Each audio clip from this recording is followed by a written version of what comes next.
En un tranquilo suburbio estadounidense, agentes de policía entraron en una casa que olía ligeramente a químicos y sangre.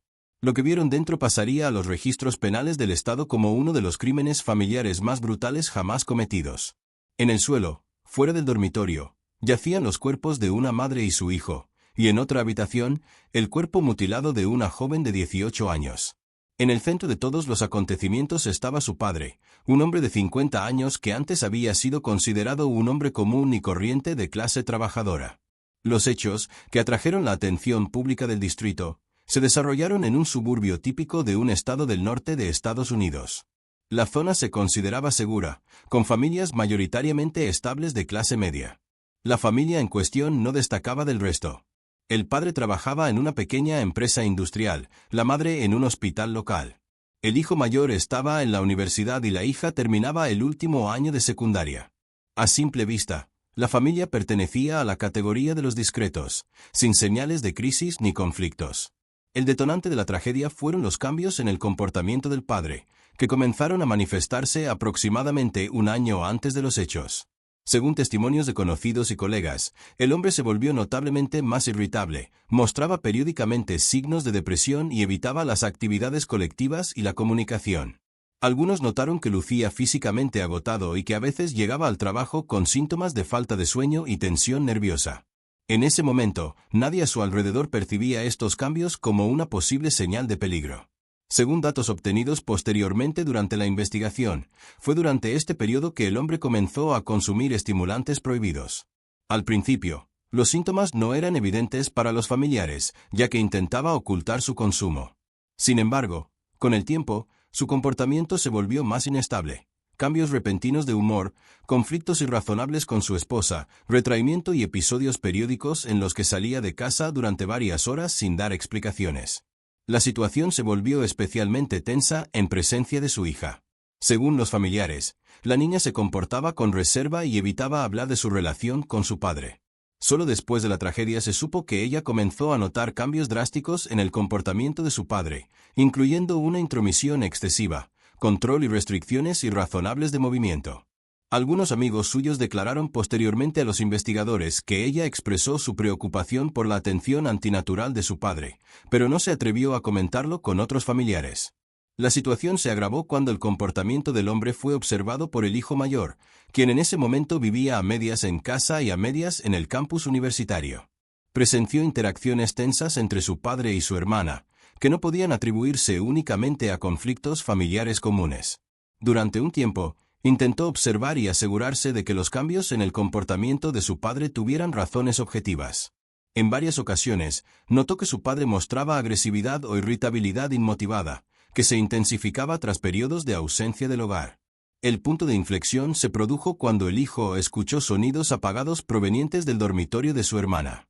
No comprendió de inmediato qué estaba sucediendo, pero lo que vio al abrir la puerta fue el momento decisivo que lo obligó a actuar.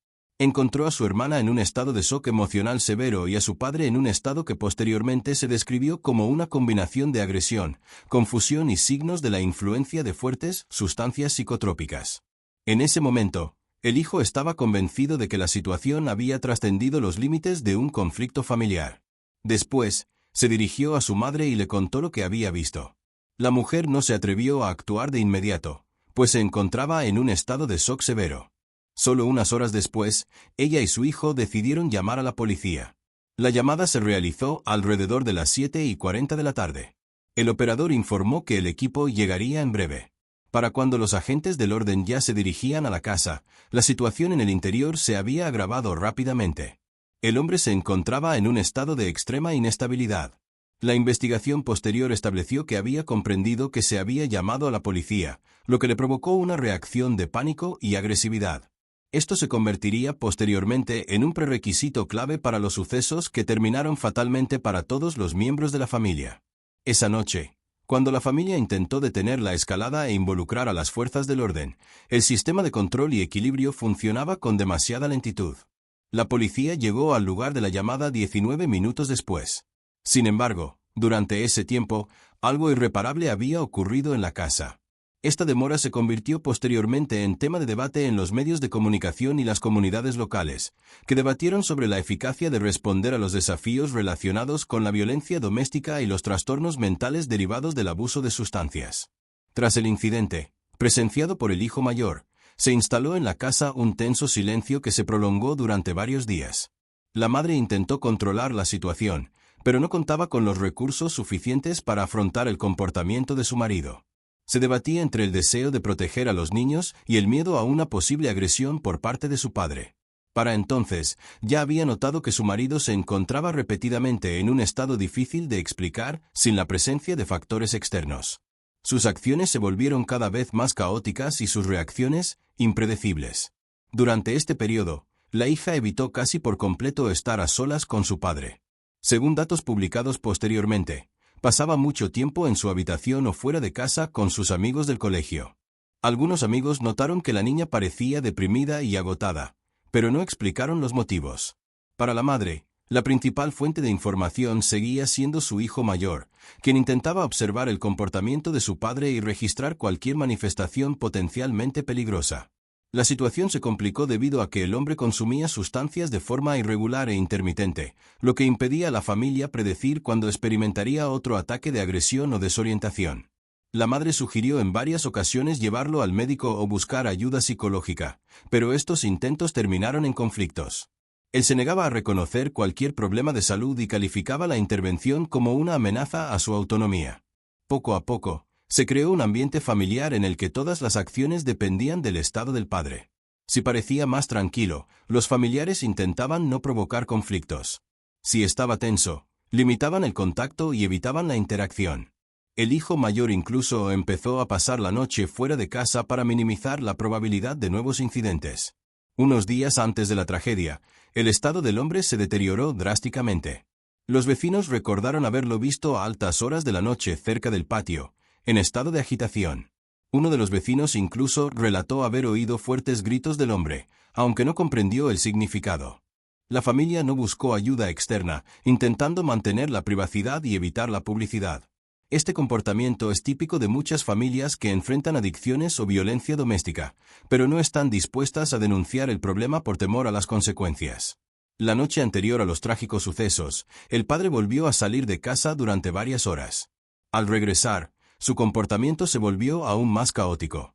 Según el testimonio obtenido posteriormente por la investigación, se movía por la casa sin ser consciente de sus actos, deteniéndose a menudo, examinando objetos y hablando consigo mismo. La hija estaba en su habitación en ese momento, y madre e hijo intentaron evitar el contacto innecesario, esperando que la condición del hombre se estabilizara con el tiempo. Sin embargo, a la mañana siguiente, la situación comenzó a descontrolarse. El hombre mostró signos de pensamientos paranoicos, le parecía que sus familiares conspiraban contra él. Les hacía preguntas a su madre y a su hijo sin sentido lógico, acusándolos de intentar hacerle daño. Sus movimientos eran bruscos y su voz, tensa y entrecortada. Su madre intentó calmarlo, pero cualquier súplica solo aumentaba la tensión. Ese día, por primera vez, el hijo expresó a su madre no solo su preocupación, sino también su clara convicción de que su padre representaba un peligro real para todos en la casa. Sugirió llamar inmediatamente a la policía o contactar con los servicios médicos. Sin embargo, la madre dudó por temor a provocar una agresión antes de que llegaran las fuerzas del orden.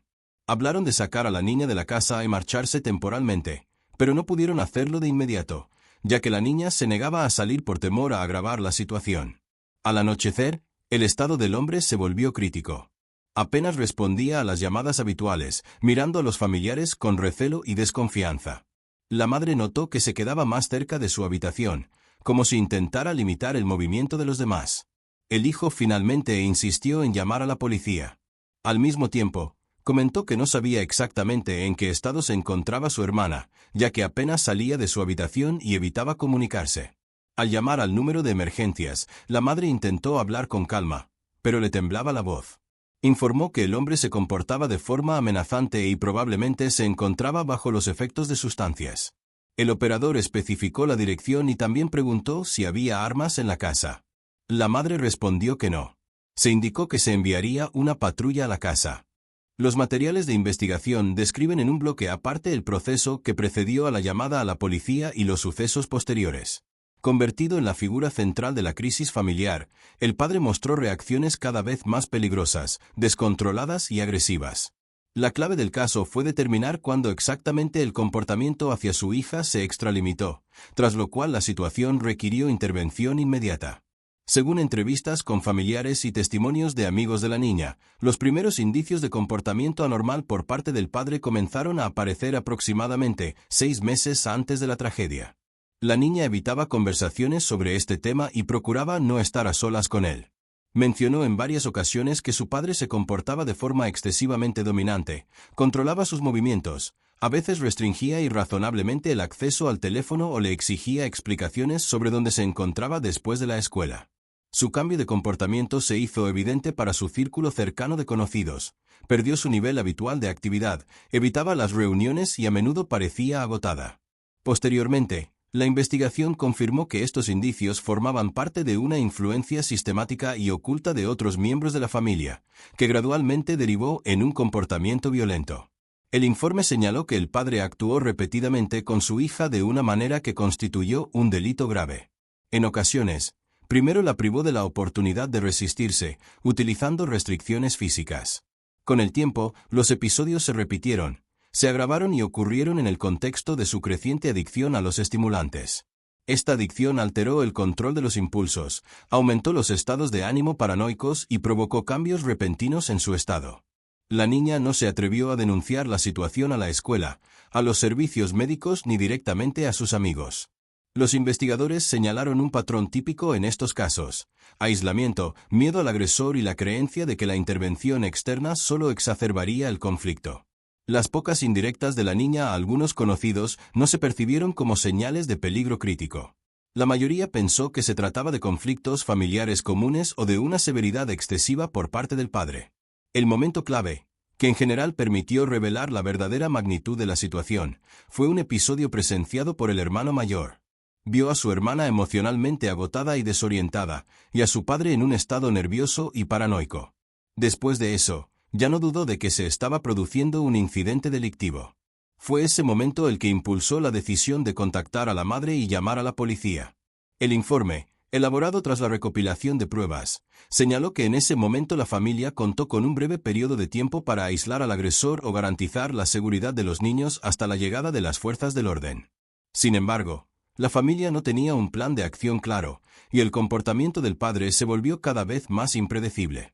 La madre y el hijo no comprendían la rapidez con la que la situación podía agravarse, y la hermana se encontraba en un estado de agotamiento psicológico que le impedía reaccionar de forma más activa o salir de casa por sí sola. En general, los investigadores observaron que la tragedia fue el resultado de una combinación de violencia oculta a largo plazo, dependencia de sustancias psicoactivas, incapacidad para buscar ayuda oportuna y la rápida transición del estado agresivo a una forma incontrolable. Cuando la madre y el hijo finalmente decidieron llamar a la policía, el proceso de escalada ya había llegado a un punto crítico y cualquier intervención se volvía mínimamente efectiva sin apoyo externo inmediato. Los sucesos en la casa se desarrollaron en un periodo de aproximadamente 20 minutos entre la llamada de la madre al 911 y la llegada de la patrulla. Este intervalo de tiempo fue considerado crítico por los investigadores, ya que contenía una secuencia de acciones que determinaron el curso de toda la tragedia. Fue posible establecer un panorama completo gracias a los datos adjuntos, la posición de los cuerpos, rastros de movimiento en el lugar, informes médicos forenses y una referencia temporal basada en llamadas y mensajes de radio de los agentes de patrulla. Desde el momento en que el padre escuchó parte de la conversación telefónica, su comportamiento se tornó extremadamente desorganizado. De los testimonios recabados durante la investigación, se puede concluir que el hombre se encontraba en una fase de reacción paranoide aguda causada por una combinación de crisis emocional y la influencia de sustancias psicoactivas. Se movía caóticamente entre las habitaciones, dejando rastros de acciones repentinas y bruscas. El hijo mayor fue el primero en sufrir. Los peritos forenses establecieron que la pelea entre padre e hijo tuvo lugar cerca del pasillo que conducía a la sala de estar. Con base en la naturaleza de las lesiones, se concluyó que el hijo intentó resistirse y detener a su padre, pero se encontró en una situación en la que no pudo mantener el control. Las lesiones indicaron una breve lucha, tras la cual el hijo sufrió lesiones incompatibles con la vida. La madre fue la siguiente víctima. Su cuerpo fue encontrado cerca de la entrada del dormitorio. Probablemente intentaba salir de la habitación o llamar la atención de los vecinos, pero no tuvo tiempo. Su muerte se produjo pocos minutos después del asesinato de su hijo. Según los peritos, la mujer no tuvo oportunidad de resistirse ni escapar, ya que el padre se movía rápidamente e incontrolablemente por la casa. Se prestó especial atención a la forma en que el padre actuó con su hija. La investigación estableció que acudió a su habitación casi inmediatamente después de neutralizar la resistencia de otros familiares. La niña se encontraba en un estado de estrés severo incluso antes de que comenzaran los hechos, y en el momento del trágico suceso ya no podía cambiar la situación. Las acciones del padre hacia ella correspondieron a la naturaleza continua de la violencia que se había prolongado durante los meses anteriores, y que en la fase final adquirió la forma más grave. Los peritos registraron rastros que indicaban la intencionalidad y la naturaleza emocional afectiva del ataque. Se estableció que el ataque a su hija fue la última etapa de las acciones del padre antes de detenerse y perder el control de la situación. Después de eso, permaneció en la casa durante varios minutos más, sin realizar ninguna acción activa. Algunos rastros indicaban que se encontraba en un estado de agotamiento extremo o desorientación parcial. La patrulla llegó 19 minutos después de la llamada. La policía, al acercarse a la puerta, notó de inmediato la falta de reacción desde el interior. Tras breves diligencias, se decidió entrar en la casa. Dentro, encontraron los cuerpos del hijo y la madre cerca del pasillo y el dormitorio, respectivamente. La hija fue encontrada en su habitación. El padre se encontraba en una habitación contigua, inconsciente y sin oponer resistencia. Los hechos ocurridos esa noche dieron lugar a un proceso judicial y a numerosos informes internos del Departamento de Policía local. Destacaron la velocidad con la que la situación se había intensificado más allá del alcance de la respuesta y la magnitud de las consecuencias causadas por los efectos combinados de la adicción, la inestabilidad psicológica y la violencia doméstica oculta y de larga data. Tras la detención del padre, las fuerzas del orden iniciaron de inmediato una investigación exhaustiva, que incluyó un análisis forense del lugar de los hechos, el interrogatorio de testigos, la revisión de historiales médicos y la recopilación de información sobre manifestaciones previas de comportamiento inestable.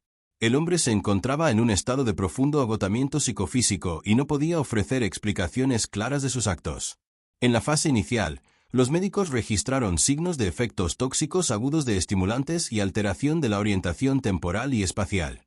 Los peritos médicos forenses confirmaron que las muertes de los 3 miembros de la familia se produjeron en un corto periodo de tiempo. La naturaleza de las lesiones y la secuencia en que se produjeron correspondieron a la cronología reconstruida por los investigadores. Las pruebas recogidas en el lugar indicaron que las acciones del padre fueron impulsivas, pero a la vez dirigidas y coherentes.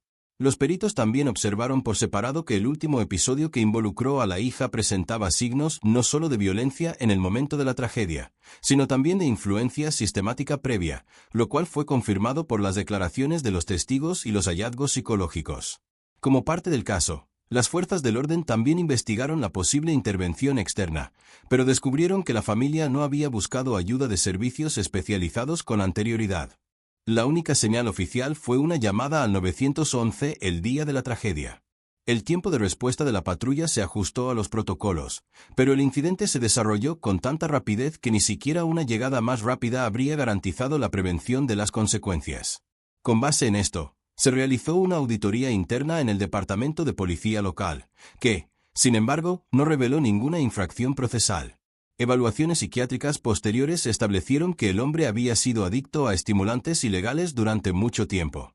El consumo de sustancias le causaba episodios psicóticos agudos periódicos y pensamientos paranoicos.